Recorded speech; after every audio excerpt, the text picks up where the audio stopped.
I am really sorry. Lisa, আমি জানি তুমি এখানে কেন আসতেছো বারবার। তখন আমার কিছু করার ছিল না। বাবা যখন জানতে পারছে আমাদের ব্যাপারে, বাবা আমাকে কোনো রকম কোনো সময় না দিয়ে ঢাকা নিয়ে চলে আসে। আমি তো তোমাকে জানাতেও পারিনি, কিন্তু আমার এখন মনে হয় বাবা ওয়াজ রাইট। বাবা যা করছে ভালোই করছে। তোমার সাথে আসলে আমার যায় না মিলন। তুমি দেখছো তোমাকে, আমি তো এটা ডিজার্ভ করি না।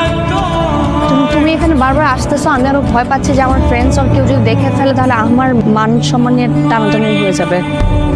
দেখো, আমি জানি আমাদের মধ্যে একটা সম্পর্ক ছিল, আমরা খুব ভালো একটা সময় কাটাইছি, কিন্তু এটা ওইখানেই শেষ। তুমি আমার লাইফে একটা মিস্টেক, আর কিছুই না। তুমি ভুলে যাও সবকিছু। আমি ভুলে গেছি। তুমি দেখছো আমার সাথে ছিল তাবিজ।